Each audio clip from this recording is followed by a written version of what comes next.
Eu sabia que devia ter trazido o uísque para o escritório no dia em que Ashton Denton entrou na Cinerex, como se tivesse acabado de inventar o capitalismo. Ele passou pelas portas giratórias com aquele sorriso presunçoso de Wall Street, que parece brinde de MBA superfaturado. E quando o elevador abriu com um Jim, lá estava ele, já falando de otimizar sinergia para a recepcionista, como se ela realmente se importasse. Eu observava de trás, em silêncio, agarrando meu café como se fosse uma relíquia sagrada. Ele não me notou. Claro que não. Homens como Ashton nunca notam. Pelo menos, não até ser tarde demais. A subida até o Westnewsnet no andar parecia uma situação de sequestro. Ashton mantinha a cabine inteira como refém com a própria voz. Disse que era grande fã de Lean Ops, sem perceber que todo mundo naquele elevador mantinha essa empresa funcionando enquanto ele ainda recebia cartas de rejeição de firmas com padrões de verdade. Aí veio a cereja do bolo. Mal posso esperar para conhecer o pessoal da velha guarda, disse ele, rindo com a mesma leveza arrogante de uma criança, segurando um isqueiro perto de um vazamento de gás. Essa era eu. Eu era a velha guarda. Parênteses rápidos, antes que a coisa pegue fogo de vez. 93% de vocês que estão lendo isso agora não estão inscritos. Isso é tipo ir no meu velório e nem fingir que tá triste. Curte. Se inscreve. Mostra que minha equipe tá fazendo algo certo. Porque acredite, o que vem por aí merece lugar na primeira fila. Voltando ao Ashton. Antes mesmo de chegarmos ao Westnewsnet no andar, ele já tinha mencionado a Mackenzie, errado a pronúncia de Synergetic, e chamado nosso CFO de Martha, em vez de Martin. Saí do elevador primeiro, dei um gole longo no café amargo e queimado, e soltei o ar pelo nariz como um touro indo pro abate. Eu já sabia como essa história ia terminar. Ou achava que sabia. O que eu não esperava era a precisão cirúrgica com que a nossa nova COO, recém-chegada de uma firma de private equity de Scottsdale, me realocou. Vamos girar o seu papel, ela disse. Achamos que você se encaixa melhor em uma função consultiva daqui para frente, pensando no longo prazo. Traduzindo do corporativês. Por favor, morra discretamente num canto, enquanto o CEO novato leva o crédito pelo trabalho da sua vida. Eu sorri, agradeci, balancei a cabeça feito enfeite de carro em palestra de imposto de renda. Depois voltei para minha sala, fechei a porta e abri uma nova pasta parda. O início de um belo rastro documental chamado Ashton Denton. Coloquei dentro uma cadeia de e-mails impressos, dos quais fui copiada por 2 anos. Foi nesse dia que parei de usar o SharePoint e comecei a tratar minha impressora como se ela me devesse dinheiro. Ele se mexeu rápido. Em uma semana, eu já estava fora de todos os e-mails estratégicos que um dia criei. Minha agenda? Mais vazia que o currículo dele. Realocou 2 dos meus melhores analistas, talentos reais, daqueles que você não acha no LinkedIn sem suborno, para trabalhar com ele, dizendo que eles teriam mais visibilidade para crescer. Eles estavam em choque. Um deles até murmurou: "Desculpa", enquanto empacotava a própria cadeira ergonômica. Eu não briguei, não implorei. Só comprei um novo pendrive e fiz backup de tudo. Pipelines, contatos, cadeias de fornecedores, anotações de investidores que eu vinha cultivando desde 2008. Organizei por estágio do negócio, rotulei cada coisa, até o cheiro da sala de reuniões na hora do fechamento. As pessoas acham que vingança é barulhenta. A minha foi um sussurro. 1 kilobyte de cada vez. Na reunião executiva de quinta-feira, Ashton entrou cheio de si, com um deck que ele claramente não tinha feito, e uma piada sobre como as coisas eram feitas no passado. Cada frase dele tinha aquele brilho oleoso de quem acha que falar rápido é o mesmo que ser brilhante. Eu tomava notas, não do que ele dizia, mas de quem ria. A gota d'água veio numa call de preparação para fusão e aquisição, quando ele chamou meu trabalho de fundamental, mas datado. Disse isso com um sorriso, na frente da equipe júnior. Você pavimentou o caminho, disse ele, com aquele sorrisinho. Agora é hora de construir por cima. Fiquei olhando para a tela do Zoom tanto tempo que comecei a ver parentes mortos. Depois, fechei o laptop, apaguei a luz e fiquei sentada no escuro por 20 minutos inteiros, respirando entre os dentes. Legacy Staff. Foi assim que ele me chamou, pois eu ia mostrar para ele o que legado realmente significava. Começou com os convites de calendário. Sumiram um por um, como baratas fugindo da luz. Primeiro foi a reunião de finanças das quintas-feiras. Depois, os huddles, internos de prontidão. As reuniões que eu mesma costumava liderar. Agora, eu nem as via mais. Ashton deve ter revogado minha visibilidade, linha por linha, como se estivesse entalhando meu nome fora de uma lápide corporativa. E aí veio o golpe de verdade. O SharePoint. Na segunda-feira de manhã, entrei para subir uma planilha revisada de fornecedores. Acesso negado. Só uma faixa vermelha na tela. Um dedo do meio corporativo. Você não tem permissão para visualizar este arquivo. Charmoso, não? Enviei por e-mail. A resposta foi um tratado de covardia. O acesso às pastas de crescimento estratégico está limitado conforme solicitação do VP Denton. Sem pedido de desculpas. Sem explicação. Como se eu tivesse sido apagada por Deus. Um Deus de polo e mocassim. Ashton não anunciou nada disso publicamente. Seria preciso coluna vertebral para isso. Ele operava como barata. Rápido, escondido. E com gordura suficiente para se espremer pelas frestas. Começou a fazer reuniões preparatórias sem mim. Reuniões que antes eu liderava. Então percebi algo estranho. Meu time júnior, 2 analistas e um associado de desenvolvimento de negócios, de repente estava envolvido em iniciativas que eu nunca tinha ouvido falar. Peguei um deles ensaiando um slide na copa. Um slide que ele claramente não tinha feito. Quando me viu, congelou como se eu estivesse armada. O Denton quer mais fluidez, murmurou. Diz que liderança centralizada é essencial em transições. Eu assenti. Ele tá certo. Só lembra quem te ensinou o que centralizada significa. Naquela noite, fiquei até tarde. O escritório em silêncio total, só o rangido do carrinho de limpeza passando pelo RH. Abri minha gaveta à prova de fogo. Tirei uma pilha de pastas que não tocava fazia anos. Contratos, e-mails, versões do nosso mapa de aquisições. Cada passo do pipeline de compradores, cada anotação minha, cada cotação que eu coletei, cada linha vermelha que eu defendi. Eu não tinha só acesso à espinha dorsal do negócio. Fui eu que criei o esqueleto. Às 23h47, já tinha tomado 6 xícaras de café morno e estava na metade da impressão de uma proposta de fornecedores de 202 páginas, com minhas iniciais no rodapé. A impressora começou a chiar sob o peso. Eu sussurrei para ela, como se fosse uma velha amiga. Ainda não, querida. Ainda temos trabalho a fazer. Eu não explodi. Não invadi a sala de ninguém. Peguei minha fúria e derramei em divisórias, carimbos de tempo e marca-textos coloridos. Ashton achava que estava me apagando, mas tudo o que ele fazia era me obrigar a construir uma versão melhor de mim, fora do radar. Intocável. E então eu me lembrei do Martin.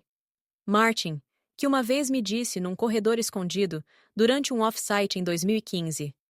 Você é a única razão pela qual ainda confio 7 dígitos nessa empresa. Martin agora fazia parte do conselho da empresa-mãe, que estava prestes a nos engolir como um suplemento vitamínico. Não falávamos há mais de um ano, mas eu ainda tinha o velho de e-mail alternativo que usávamos para resolver disputas com fornecedores, off-grid. Ressuscitei a conta. Redigi a mensagem. Assunto: continuidade da cadeia de suprimentos. Escalonamento legado. Corpo: M. Retornando sobre a estrutura arquivada do pipeline conforme a gestão anterior. Tenho os materiais originais e logs de versão, confirmando se as cláusulas de continuidade ainda estão sob sua revisão. V. Li 3 vezes. Sem nomes. Sem anexos rastreáveis. Só o suficiente para despertar a atenção dele. Cliquei em enviar. Depois encostei na cadeira, encarando o carimbo de hora do envio, como se fosse um relógio de contagem regressiva. Ashton tinha as chaves do reino.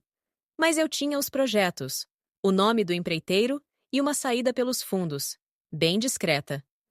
Eu soube que algo estava prestes a acontecer no momento em que Ashton entrou se exibindo na Leadership Sync de segunda-feira. Aquele perfume dele, uma mistura de insegurança e body spray de academia, anunciava sua chegada antes dele abrir a boca. Sentou-se à cabeceira da mesa, como se tivesse nascido ali, não sido jogado de paraquedas 6 semanas antes por uma COO desesperada para impressionar o conselho com sangue novo. A sala fervia de risos falsos e olhares cuidadosos, o tipo de tensão que antecede uma demissão, ou uma reorganização, ou ambos. Antes de mergulharmos nos indicadores, começou ele, alisando a gravata como quem acabou de ganhar uma ação contra a humildade. Quero compartilhar uma atualização rápida sobre a apresentação de alinhamento da aquisição. Tocou o controle remoto. A TV na parede acendeu. Meu estômago afundou. Lá estava ela, em toda sua glória distorcida. A arquitetura de pipeline, que levei 9 meses para construir. Apresentada como se fosse dele. Ele trocou a fonte, apagou o sistema de cores, jogou um novo título por cima. Expansão do funil comprador no 3º trimestre. Por A. Denton. Mas a estrutura era minha. Da sequência escalonada até os alertas de risco dos fornecedores na slide 14. É com isso que vamos impressionar os compradores na próxima sexta. Sorriu Ashton, como se tivesse curado o câncer com um gráfico de Gantt. Virginia dará suporte lateral, já que foi fundamental no nosso trabalho de base. Suporte lateral. Olhou direto para mim ao dizer isso.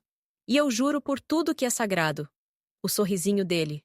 Aquele era o tipo de sorriso que só homens que nunca ouviram um não de uma mulher com mais recibos do que um contador em auditoria conseguem fazer. A sala se mexeu sutilmente. Alguns executivos abaixaram os olhos. Um VP de operações fez aquele aceno que se vê em enterros, quando ninguém sabe o que dizer. Eu retribuí o gesto. Calma. Contida. Não disse nada. Não precisava. Depois da reunião, atravessei os cubículos do Open Space, passando pelos pôsteres com frases motivacionais falsas que Ashton colava nos vidros. Coisas sobre garra e persistência, como se cola quente sustentasse liderança. Passei pela minha antiga equipe, que evitava meu olhar, e entrei na minha sala. Tranquei a porta. Sentei. Conectei o pendrive criptografado. Nova pasta. Aquisição. Subpastas. Cronograma de contato com compradores. Rascunhos originais da arquitetura. Arquivos-fonte com dados. MER. Revisões e registros de versão.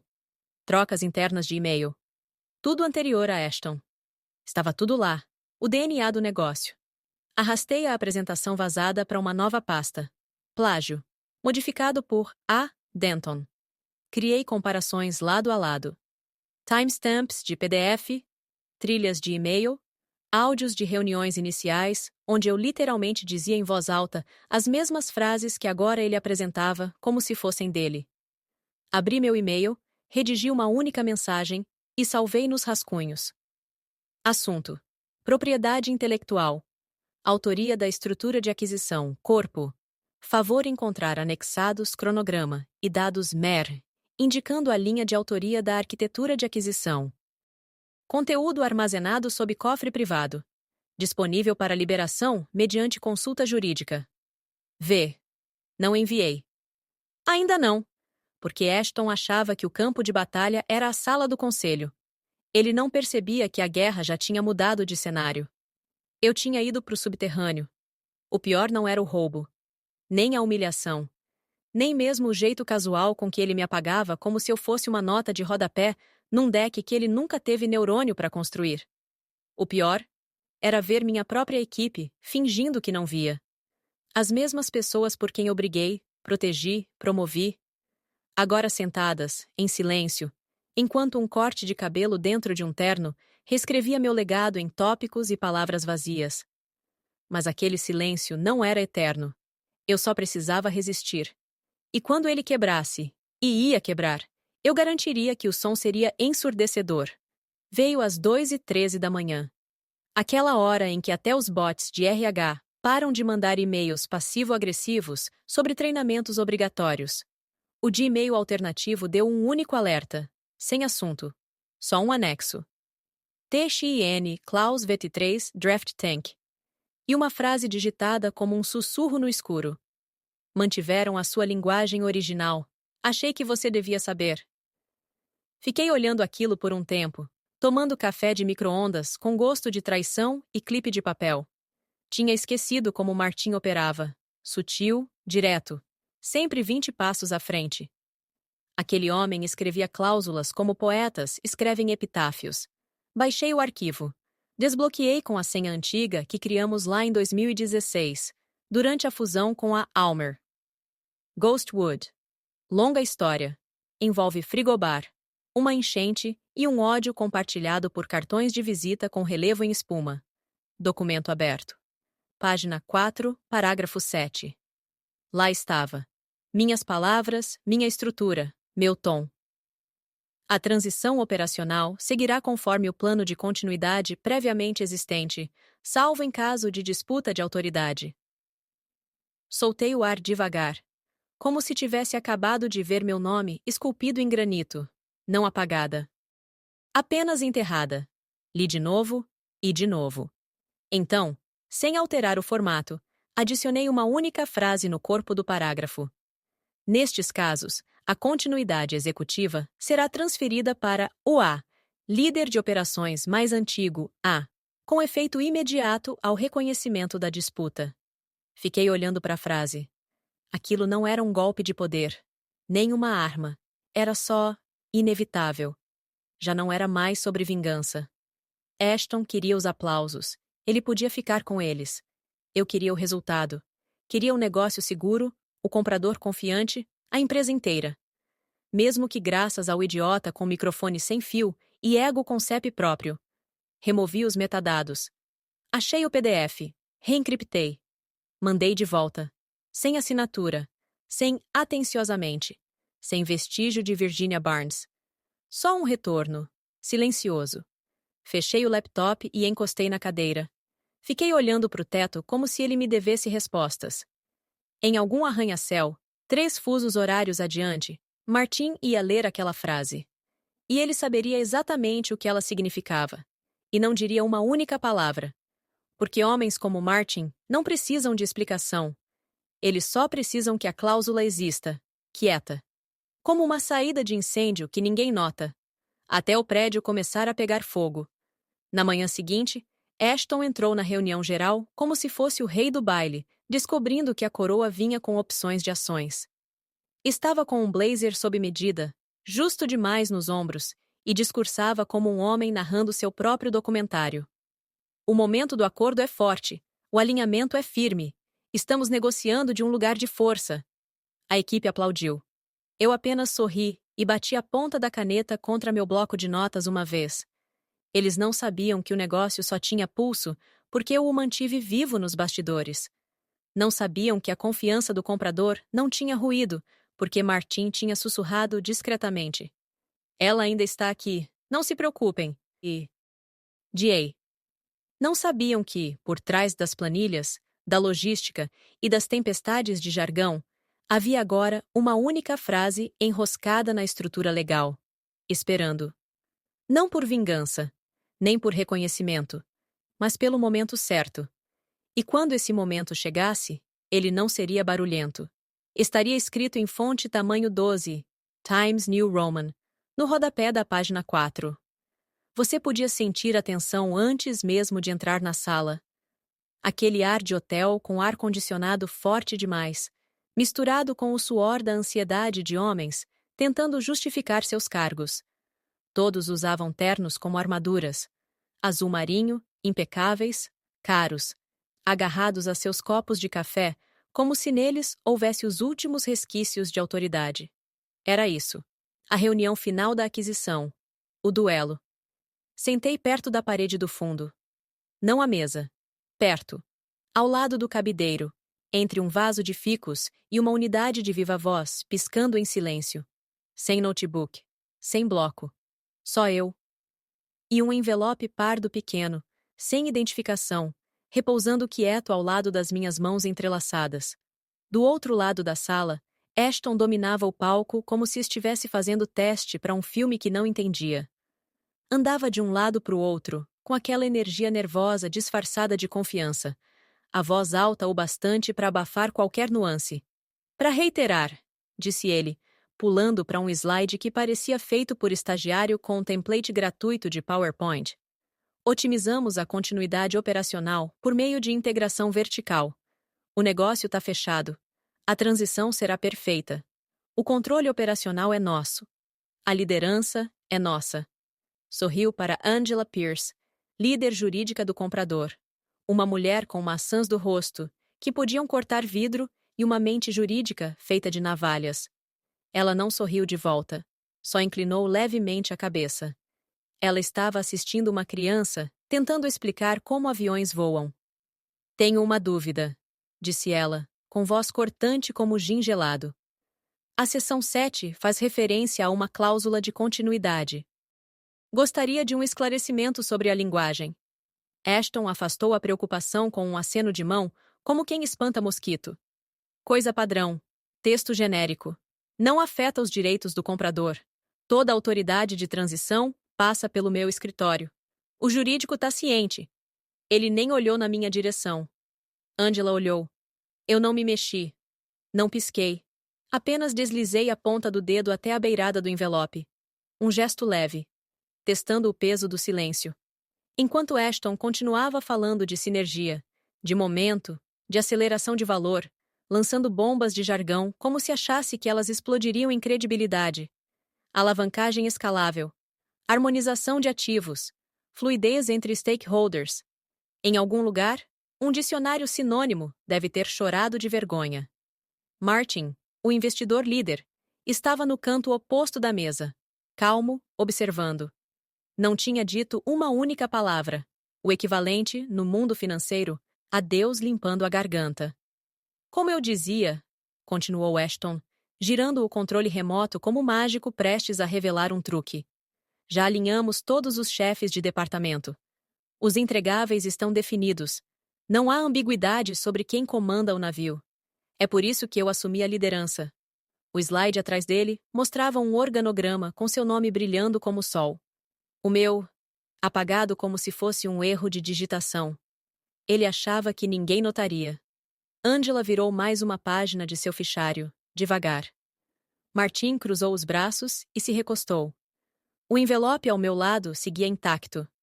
Porque você não precisa levantar a voz quando as palavras já foram plantadas. Não precisa de um laptop quando o poder já mudou de mãos. E não precisa interromper um homem cavando a própria cova. Só precisa entregar a ele uma pá mais afiada. Olhei ao redor da sala. A COO estava dura como mármore.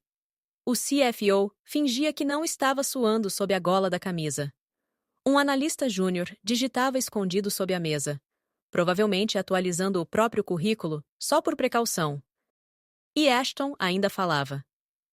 O ponto é, disse ele, batendo palmas, que esse acordo caminha com fluidez, porque eu simplifiquei o processo.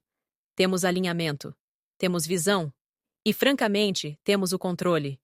É assim que a Cinerex funciona sob esta liderança.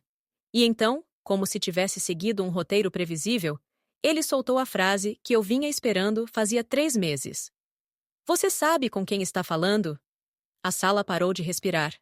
Angela Pierce estava no meio de uma frase, analisando uma cláusula como um cirurgião lidando com um tumor.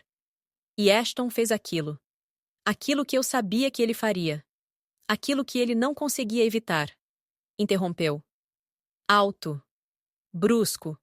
Com um gesto de mão que insultava tanto a inteligência quanto a manicure de Angela. Olha só, disse ele, com aquela confiança de universitário mimado, cheiro de Red Bull e fracasso anunciado. Você sabe com quem está falando? Aquilo não era uma pergunta. Era um desafio. O tipo de coisa que se diz quando você percebe que foi pego numa mentira e acha que volume pode te salvar.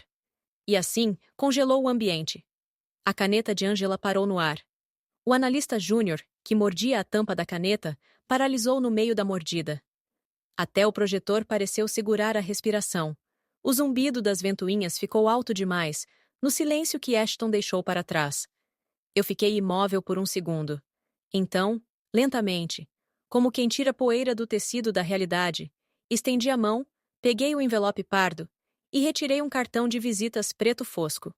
Sem logotipo. Sem cargo. Só letras brancas impressas em papel grosso e texturizado. Virginia Barnes, conselheira executiva. Continuidade operacional. Deslizei o cartão pela mesa até Angela. Sem dizer uma palavra. Ela pegou delicadamente. Virou. As sobrancelhas subiram, quase imperceptíveis. Depois, ela olhou para Martin. Martin não disse uma única palavra. Apenas se recostou na cadeira, e um leve sorriso apareceu nos lábios. O tipo de sorriso que ele devia estar guardando desde a idade da pedra. Então, virou-se para Ashton. Na verdade, filho, você sabe quem é ela? Bum! Não veio com música de fundo, nem câmera lenta. Mas bem que podia. Porque Ashton piscou. Depois, piscou de novo. E, pela primeira vez desde que colocou os pés naquela empresa, ele não tinha uma palavra a dizer. Abriu a boca. Nada saiu. Como um peixe fora d'água, percebendo de repente que não tinha mais controle algum. Angela repousou o cartão sobre seu fichário. Virou algumas páginas. Parou. Encontrou. Cláusula 7b. Protocolos de transição. Sua voz, quando veio, era seda embrulhada em lâmina. Curioso, esse nome coincide com a assinatura codificada nos primeiros rascunhos da cláusula. Você por acaso saberia como essa linguagem foi parar aqui? Ashton olhou para o próprio fichário. Virou as páginas com desespero contido, como se procurasse uma saída entre as linhas. Martin soltou uma risadinha, quase inaudível. Senta, disse ele. Não foi alto, nem ríspido. Apenas, final. E Ashton obedeceu, porque não havia mais o que fazer. Eu fiquei perfeitamente imóvel. Mãos cruzadas. Respiração calma. Não sorri. Não comemorei. Esse não era um movimento. Porque o melhor de ter poder não é exibir, é saber exatamente quando ficar em silêncio e deixar que todos os outros sintam ele tremendo debaixo das próprias cadeiras. Angela não hesitou. Abriu sua pasta de couro grosso, como quem abre uma cavidade torácica. As mãos dela se moviam com precisão cirúrgica. Abas coloridas, marcações, fitas vermelhas saindo como artérias. Virou para a página certa, com a graça de uma sacerdotisa, abrindo escritura sagrada em pleno sermão. Cláusula 7b. Supervisão de transição e protocolos de continuidade. Ela leu em voz alta. A voz cortou a sala como fio de piano. Martin ajustou os punhos da camisa. A COO se remexeu na cadeira como se a coluna tivesse acabado de lembrar o que é culpa. Angela varreu a página com os olhos, devagar, deliberada. E então leu, palavra por palavra. Nestes casos, a continuidade executiva será transferida para o A. Líder de operações mais antigo. A. Com efeito imediato ao reconhecimento da disputa. O silêncio que veio depois foi quase bíblico. Você podia ouvir Ashton engolir em seco, aquele som agudo de quem sente o chão afundar. O rosto dele perdeu todo o bronzeado comprado. Ficou pálido. Pálido do tipo que só aparece quando um homem percebe que estava jogando banco imobiliário, enquanto o resto da sala lidava com dinheiro de verdade. E essa cláusula não estava na última versão. Ele gaguejou, virando as páginas da sua pasta mais fina, como se o universo tivesse imprimido uma realidade paralela, só para ele. Angela inclinou levemente a cabeça, com calma. Está na versão assinada, respondeu, e empurrou a cópia pela mesa. Aquela com a tinta ainda fresca, carimbada digitalmente.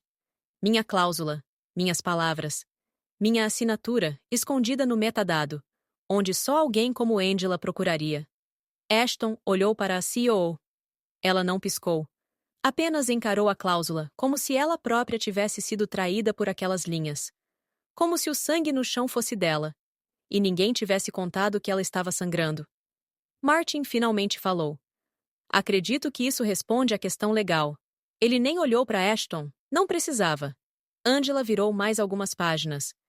De acordo com essa redação, no momento em que há uma disputa, como declarações conflitantes de controle ou cadeias de comando não autorizadas, a responsabilidade pela transição é automaticamente transferida ao A, líder de operações mais antigo. A. Ela me olhou, sem emoção. Apenas fato. Eu permaneci imóvel. calma. Minhas mãos repousando suavemente sobre a borda da mesa. Como se eu sempre tivesse estado ali. Ashton piscou. 1, 2 vezes. E isso... Essa cláusula reescreve todo o... Angela ergueu a mão. Ela apenas reforça o que já foi aprovado. Você deveria ter lido o documento inteiro antes de assinar uma versão que você não escreveu. Ashton abriu a boca outra vez. Mas não saiu nada útil. Só fragmentos. Ruído. Martin se levantou devagar. Agradecemos seu entusiasmo, Sr. Denton, mas esta reunião agora está sob a responsabilidade da Srta. Barnes. E então? Ele olhou para mim. Foi a primeira vez que meu nome foi dito em voz alta naquela sala.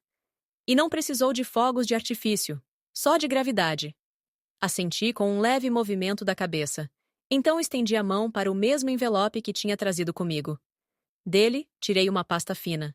Documentos-fonte originais, separados por abas, marcados por timestamp. Entreguei a Angela, em silêncio. Ela pegou sem dizer nada, folheou a primeira página. E então sorriu. Não muito, só o suficiente. E foi ali que eu soube. O jogo tinha virado. Não com uma explosão, mas com uma sentença, na página 4. Angela fechou a pasta como quem bate o martelo. Um movimento só. Sem voz elevada. Sem margem para debate. Depois virou-se para Martin, com a mesma elegância gélida, e disse: conforme a cláusula 7b, gostaria de proceder com a transição para a liderança de operações mais antiga, com efeito imediato. Martin nem piscou. Vamos honrar essa solicitação. E assim, a sala rachou no meio. Ashton se jogou para frente na cadeira, mãos erguidas como quem tenta evitar um acidente em câmera lenta. Espera aí. Você não pode simplesmente mudar o ponto de contato no meio da reunião. A gente já submeteu os entregáveis sob meu escritório. Toda a estratégia foi alinhada comigo. Isso não faz sentido. Martin nem olhou. Virou-se para Angela. Algum risco com a mudança de protocolo? Ela deu um leve levantar de ombros. Nenhuma interrupção esperada. Para ser franca, a documentação da Barnes é mais sólida. Essa frase caiu como uma guilhotina. Ashton olhou para Kyoou, agora com desespero atrás dos olhos. A confiança, antes afiada, estava derretendo. Karen, fala alguma coisa. Você me trouxe exatamente para essa transição. Você disse ao conselho. A COO não disse uma palavra. Apenas se levantou, passou atrás da cadeira de Ashton e recolheu o tablet corporativo dele como se fosse radioativo. Sem contato visual, sem discurso. Apenas um leve aceno com a cabeça, apontando para o corredor. Aquele tipo de aceno que diz: seus serviços não são mais necessários. Recolha seu ego e suma. Ele congelou. Olhou para mim. Eu não sorri. Não mexi um músculo. Apenas o encarei como quem já o vê pelo espelho retrovisor. Angela voltou a falar. Vamos continuar com a Srta. Barnes como nosso ponto de contato. A arquitetura original dela está mais alinhada com os modelos de risco dos investidores, e ela já tem um histórico de confiança com nossa equipe de diligência. A tradução era simples. Ela foi o adulto na sala o tempo todo, e nós terminamos de fingir o contrário. Martin se inclinou para frente, cotovelo sobre a mesa. Estamos investindo em estabilidade, não em bravata. E foi isso. O prego no caixão. Não gritado. Não sublinhado. Só declarado. Com a calma de quem assina cheques maiores do que aposentadorias inteiras. Ashton olhou ao redor da sala pela última vez. Ninguém sustentou o olhar. Nem a COO, nem o analista júnior que ele sequestrou da minha equipe. Nem mesmo a estagiária que costumava babar a cada sigla que ele pronunciava. Ele abriu a boca para protestar de novo. Mas pensou melhor. Levantou-se devagar, ombros caídos, terno amassado sob a luz fluorescente. Olhou para a mesa como quem procura seu nome gravado na madeira. Mas não estava lá. Porque ele nunca construiu nada ali. Só pegou emprestado o holofote. E agora? Ele era meu de novo. Não porque eu gritei, nem porque exigi, mas porque eu escrevi o roteiro. E fiquei em silêncio tempo o suficiente para que todos percebessem que estavam lendo as falas erradas. Ashton ficou parado no limiar da sala. Mandíbula frouxa. Respiração curta. Como um homem que acabou de perceber que o GPS o levou direto para o trânsito da própria ruína. O paletó, tão alinhado pela manhã, agora pendia torto nos ombros, como se até o tecido tivesse vergonha de estar com ele. Virou-se devagar. Uma última tentativa de recuperar algum resquício de poder. A voz, trincada, finalmente rompeu o silêncio que pairava sobre a sala. Foi você. Você fez isso. Todos se viraram para mim. Eu não pisquei, não me mexi. Apenas deixei o silêncio se esticar, até a vergonha colar na pele dele. Então, finalmente, sorri. Aquele tipo de sorriso que só aparece quando o corpo para de doer e tudo que sobra é clareza. Fui eu quem escreveu o manual, respondi, com a voz calma e suave como chuva fina. Você só leu as manchetes. A boca dele se abriu. Depois fechou. Nada saiu. Porque o que ele podia dizer? Ele não só perdeu a sala, foi desclassificado dela, não por ser jovem, nem por ser inexperiente, nem por ser arrogante, mas porque nunca se deu ao trabalho de aprender as regras. Eu as criei. Angela fechou a pasta. Martin se levantou e veio até mim, passo a passo, devagar. Trazia uma pasta escura e fina na mão esquerda. Daquelas que só aparecem quando o que está dentro muda o rumo da sua vida inteira. Entregou-me sem dizer uma palavra. Abri. Lá estava. Uma carta formal da empresa-mãe. Convite para integrar o comitê estratégico. Relatório de alto nível. Reportando diretamente ao conselho. Sem floreios, sem prefácio. Apenas legado, no papel. Minhas pontas dos dedos repousaram sobre a linha da assinatura, seguindo as letras como se fossem braille, esculpidas na história. Ashton observava da porta, como um homem que acabou de descobrir que a gravidade agora funciona de outro jeito, que o cima já não era mais cima, que a mulher que ele tentou apagar não só tinha escrito as regras, como já tinha reescrito o final. Ele ficou ali, parado, esperando alguém detê-lo. Alguém dizer seu nome. Ninguém disse. A COO continuou sentada. Angela voltou à sua pasta. A estagiária atualizava uma planilha. O CFO mandava mensagem escondido. A sala tinha seguido em frente. E então? Ele também. Virou-se e saiu. A porta de vidro se fechou com um sussurro. Eu não o observei ir. Não precisava. Olhei de volta para a mesa da conferência. Agora coberta de contratos que eu mesma desenhei. Cláusulas que escrevi. Decisões que tomei, na sombra. Enquanto Ashton brincava de chefe com o microfone sem fio, eu sentei. Com uma mão ainda sobre a nova pasta de oferta. Sem triunfalismo. Sem drama. Só paz. Aquela que só vem quando você entende que não precisa gritar para vencer. Só precisa durar o bastante para se tornar o silêncio que vem depois do barulho.